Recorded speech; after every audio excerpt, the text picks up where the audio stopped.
For those that don't know me, my name is Lori Power. My company is MP Benefits, and I'm a group benefit consultant. My practice is about engaging with people and helping everybody grow. And I do that by sourcing out people who are experts in their field and sharing that information. The value that we want to bring each week is to give you tangible items that you can walk away and put into action in your own organization to improve your processes, improve your people, improve your business, and go to success. A friend to the show for sure, Murray from Policy PROTEC, is going to talk to us today a little bit about mandates, policies, guidelines. Now, one of the things that came up as a question is the legalities of that. So I want to be very clear. We had the employment lawyer on a couple of weeks ago. We're not going to talk about the legalities per se of today because Murray's not a lawyer. What we're going to be talking about is real adaptable policies and procedures that we can do to stay in line and prevent liability.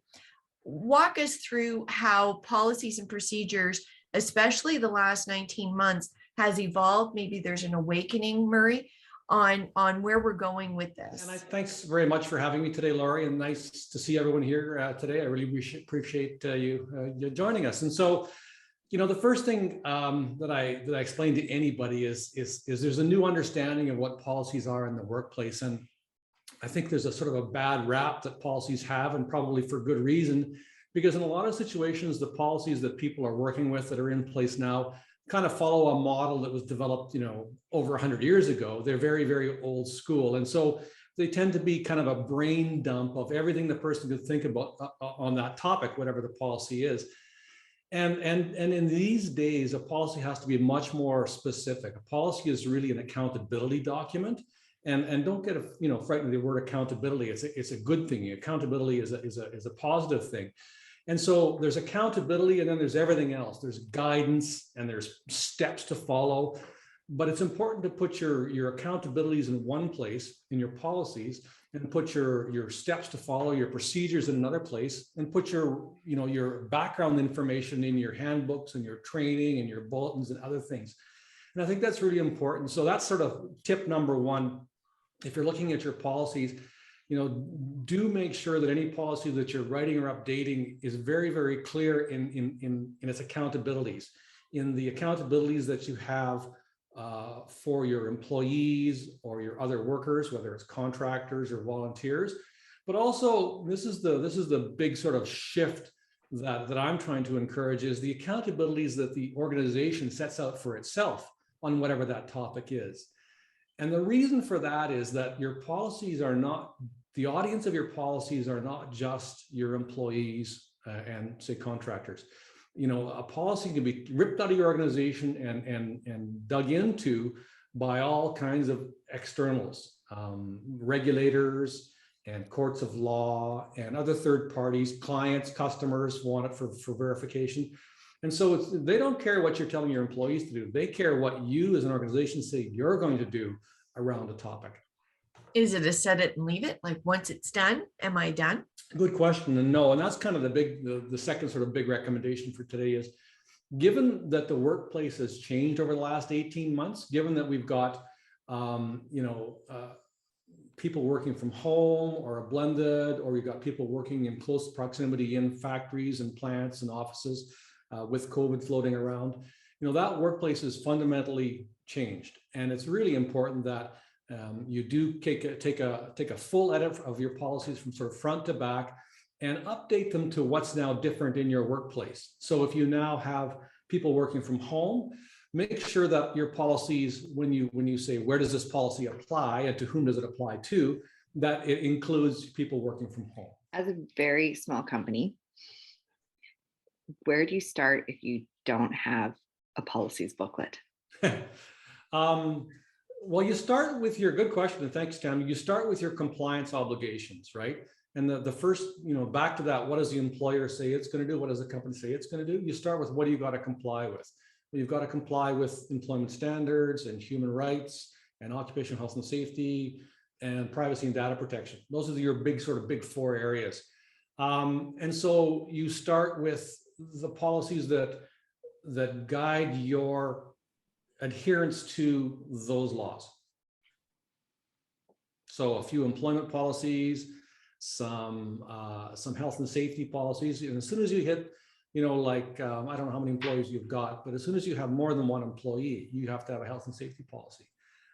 Now, where would you suggest that we can find some sample wordings to get these things started? Well, that's the business I'm in. And so, that's what I do for organizations and for clients is I provide them with a valid, comprehensive, concise policy manual.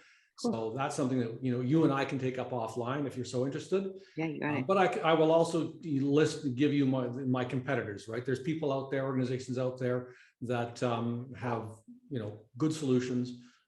I just find mine's better. And understandable. We've talked about this a lot when it comes to policies, guidelines. Tammy, we know this from our industry. If it's written down, if it's adhered to, it makes decision-making easier. If we understand in our world, again, what do we do in the event of a leave of absence? What do we do in the event of a maternity? What do we do in the event of a termination? What are the policies and procedures to go through that? It takes that waffling of decision-making away and says, this is what we do, and we do it consistently this way every time, which puts us in adherence with all of those regulators that would come knocking.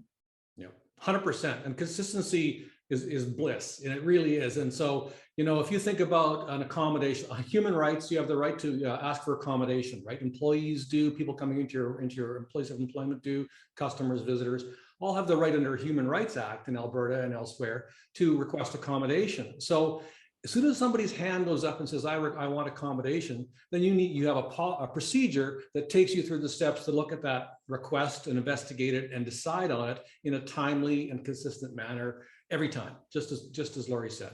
Mm-hmm. Otherwise, and it's not just the statutory law, you can get sued, right? People can sue you. And a lot of these laws that we're talking about are complaints based. And so, you're never going to have a Human Rights Commission come into your work site just on a whim. It's because somebody's complained, right? Let's address the elephant in the room then. The vaccine policy. Sure. I'm really on the fence. I don't know which way to turn, depending on which lawyer you follow in the media, which news outlet you look at. What is the vaccine policy? I'm reading that, some places are mandated for customers coming in, but not mandated for their employees. Others are mandated for their employees, but they still have to accommodate if the employee chooses not to. So is it really a mandate? Well, there is an answer, and it's getting easier and easier as the days progress. More and more employers are saying and making vaccination mandatory and disallowing the proof of no COVID in your system. Right until like yesterday, the federal government is making that. And so it's not like you're breaking any fresh ground here anymore. A month ago, 2 months ago, you were kind of, this is a little bit risky, because you've got the human rights of people to do what they want with their body, but you also have the overarching public health considerations, right? And so as an organization, you're not likely going to be the test case when these start going to court and people start suing, right? As a small organization, it's going to be one of the bigger employers that might be pushed forward by a union. So the short answer is, if you decide that for the health and safety of your employees, which is paramount, and the health and safety of your customers, that you're going to make vaccinations mandatory for your employees, that's pretty much where most organizations are going. They're making it mandatory. They're giving a deadline that's reasonable for people to go and get their vaccination. They are in their policy saying, what does it mean to be vaccinated? And they're using their provincial health authority language around that. So it's usually, 2 doses of a 2-dose course, 14 days later, that kind of stuff. They're not being rigorous. And it's really important that, don't just do it because you can do it and you're the boss, right? If it works for your business to have people work from home and not come into the office or the factory, and not create that risk. If you eliminate the risk by having people work from home, then you don't have to mandate vaccinations, right? So don't mandate vaccinations in situations where operationally you can mitigate the risk through other methods. And it's not enough just to have the policy. Key considerations are we must first communicate, and not just communicate once, we must communicate on an ongoing basis. Yeah, it's true. And so, especially with the vaccination policy, you don't just throw it over the wall. You absolutely support it with training and, one-on-ones that people have questions and concerns. The accommodation side of that, again, all the law coming down is this very, very limited accommodation that's actually required under human rights.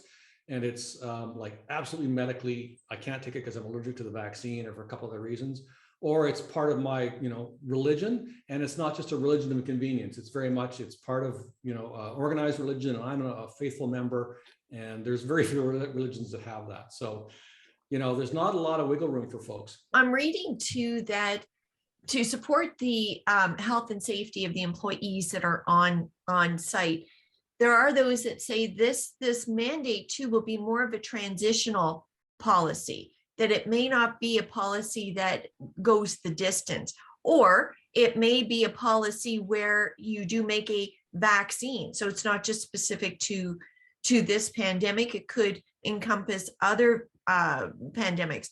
How do companies deal with those kinds of transitional items? Well, I recommend two policies. I recommend a pandemic policy that speaks to how you deal with pandemics generally when they're declared by the government. And I think there's been a lot of lessons learned over the last few months on what those policies need to look like and how we do approach pandemics. And then you need a COVID immunization or COVID vaccination policy, which contains what I just talked about and some other stuff. What are the common misses that you're seeing? Common misses that I'm seeing is that consideration for, do we really need to make it mandatory, right? Can we mitigate the risk in other methods, in other ways, and primarily through working from home? Once you've got people working in close proximity, then obviously you're still going to do all that stuff that you need to keep, physical distancing and masks and sanitizing and stuff like that. So I think that's the biggest miss is, like being overly rigorous if you don't have to, if you can send people home. Geographically, I can see where, again, in the urban areas, you can see a big pickup in people mandating or putting their policies in place. We get into the more outskirts areas, you can say into Northern Quebec, Ontario, Alberta, Manitoba, Saskatchewan. Will we find predominantly employers that just choose to do nothing and let it ride? Like what do you see historically when it comes to enforceability of policies in different geographical areas? I don't see a lot of difference actually, Laurie. I think that if an organization decides not to have an immunization policy or a COVID policy at all, you can decide that you're in your policy that you don't make vaccinations mandatory. Whatever your decision is, you put it into a policy, right? And you communicate what that policy or that decision is. So, if you decide as an employer to sort of like just do nothing, then you do open yourself up to some risk. You aren't protecting yourself, and that's why I call my company policy PROTEC.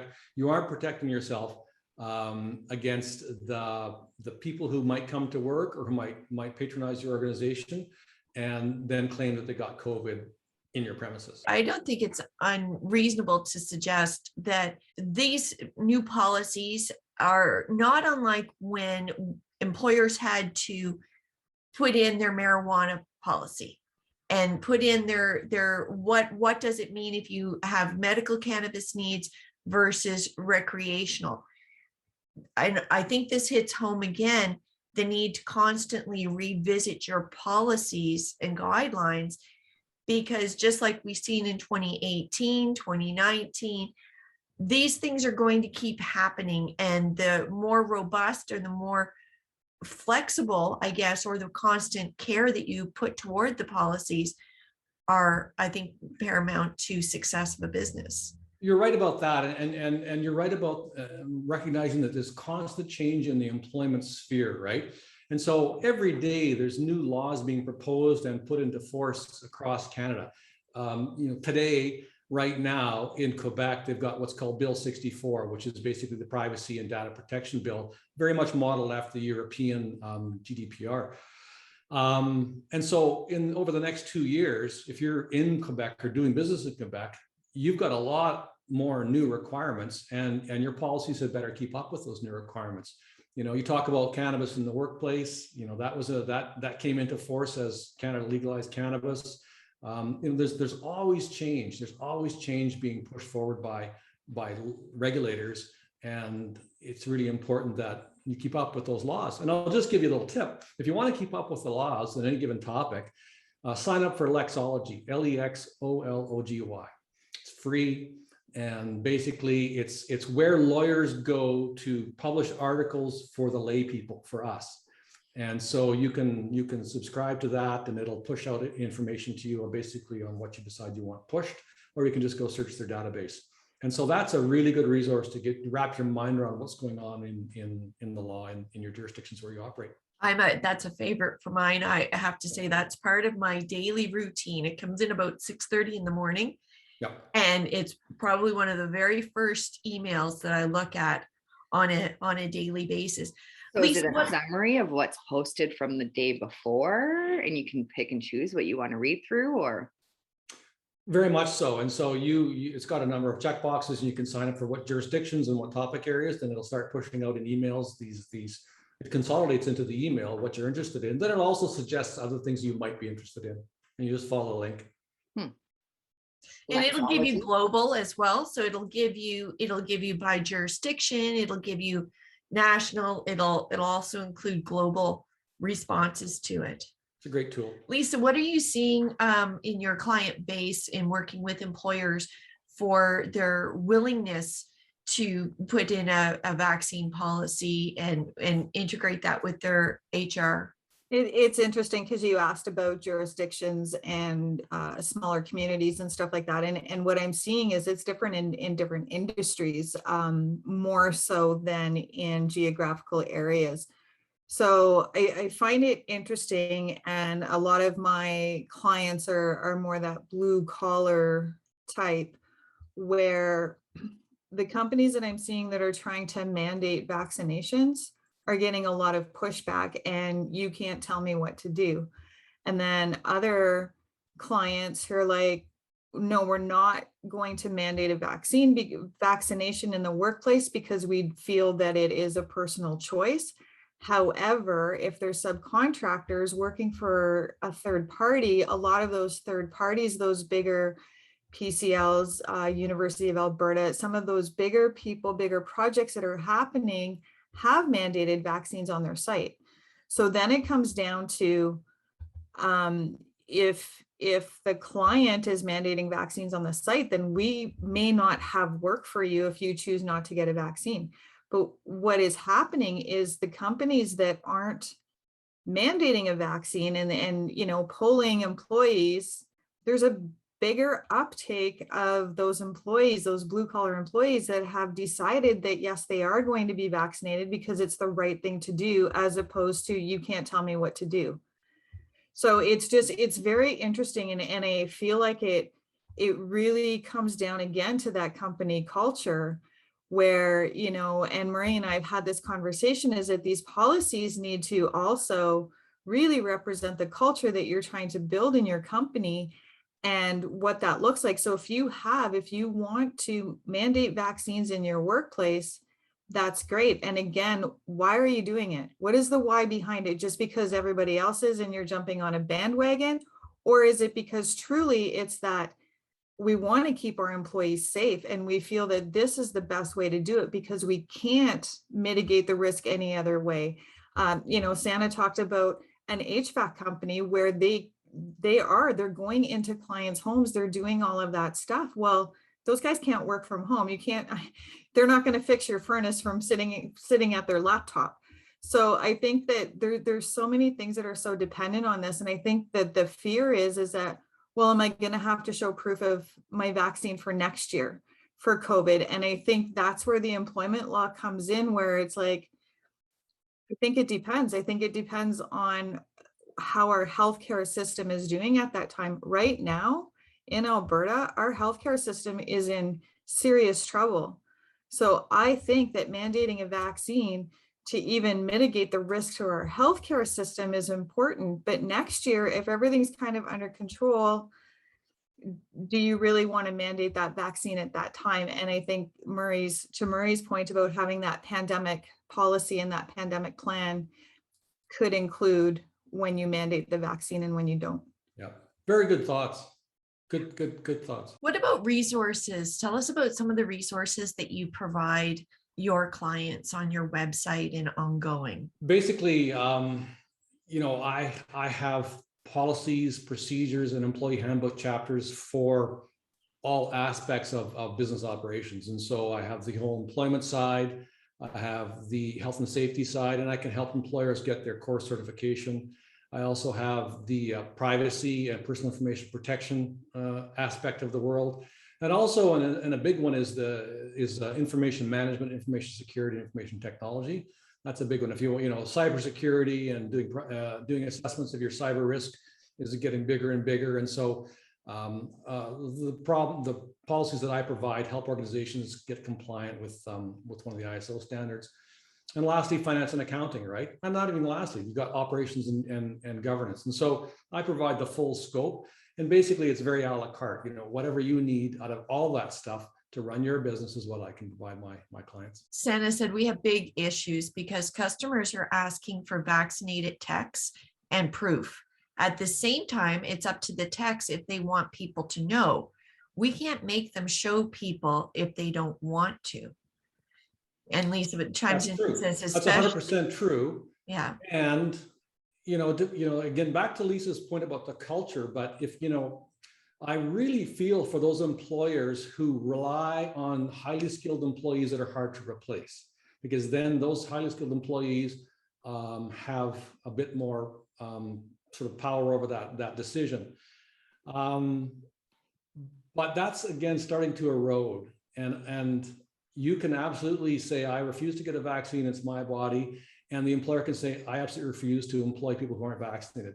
And the employer will win, right? Over time, the employer will win, and there'll be less and less opportunities for the unvaccinated to earn a living.